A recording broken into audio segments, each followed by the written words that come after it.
Welcome to the channel. Star Wars Rise of Skywalker.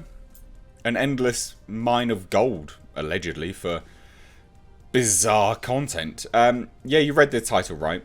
Apparently a whole bunch of ultra left-wing people have got massive issues with Star Wars The Rise of Skywalker. What a surprise, I guess.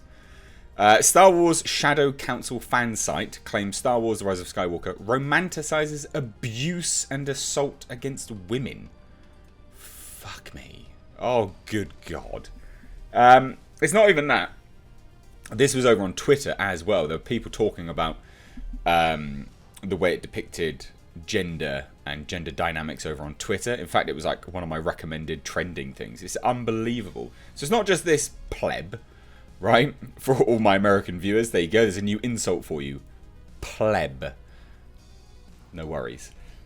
Also, side note, Pickled Snoke merch underneath the video. It's in the description box. Go and get it. It is limited.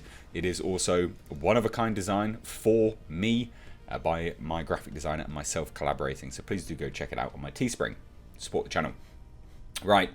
Let's get into this total pile of nonsense. Star Wars Shadow Council, a website and blog dedicated to following the continuing Star Wars mythos, has made the claim that the story between Kylo Ren and Rey apparently promotes and romanticizes abuse and assault against women.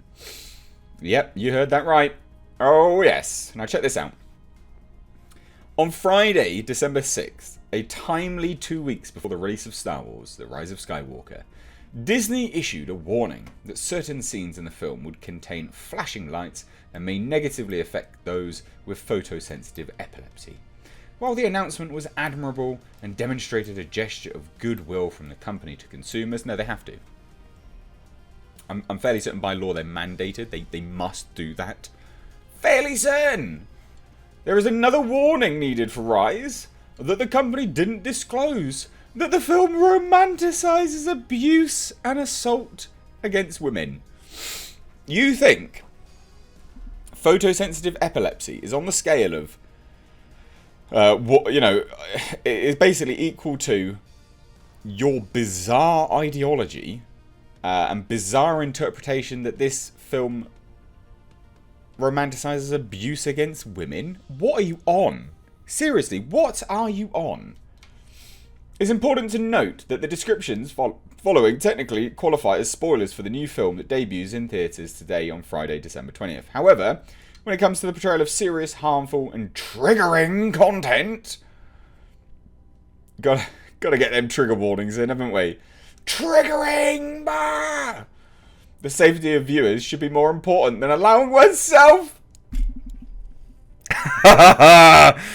You're kidding me. You think that someone having their little hurtsies, their little feelingsies, hurtsies, is on the scale of, like, that's triggering, is it? Being hurt, right, is like, again, is genuine physical harm. You hurting someone's feelings, just piss off. Oh my God. Right, anyway, her analysis, right, is unreal.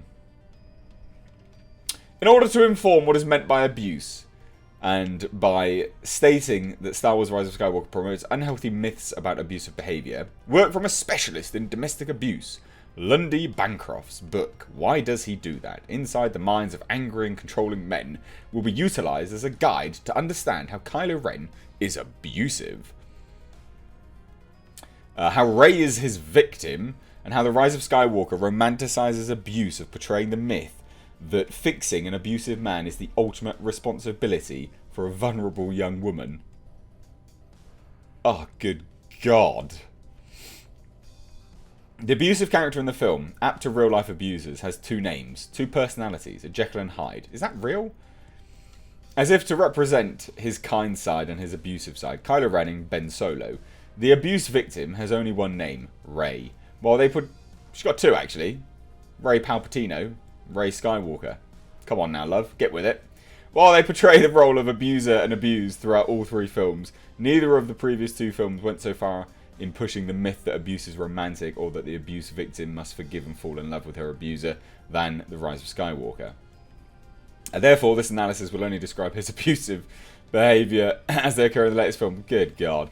Their interaction ends with Kylo approaching Rey and then assaulting her by tearing off the necklace she is wearing, thereby destroying it. Using Bancroft's work, this scene qualifies as depicting physical abuse, according to Bancroft. Physical aggression by a man towards his partner is abuse.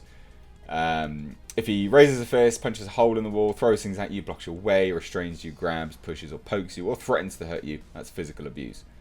A threat is not physical abuse. It's not physical. Fuck off. Fuck off. I'm not condoning it, but let's get some context behind all of this, right? It just continues, right? Like, it's just total trash.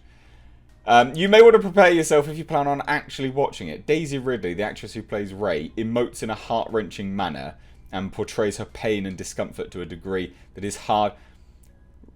Daisy Ridley barely emotes. She barely has different expressions. Rey's repeated cries for Kylo to stop and his unwillingness to immediately brings to mind the trauma that so many people... I don't remember her screaming, "Stop." What? She's just trying to turn him good, to the good side of the Force.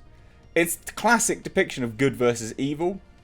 Is this really what it's going to come to? Like feminists and SJWs and left-wings, ultra left-wing fundamentalists are now going to stop us from portraying good and evil because it doesn't fit your narrative against women and relationships to men. Really? God, you spoil all the fun.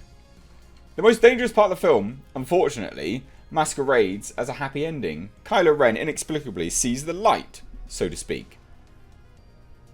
It's not inexplicably. Like, that film's a big old bag of crap and a total bag of dicks. I can't believe I'm defending it. But it's not inexplicably.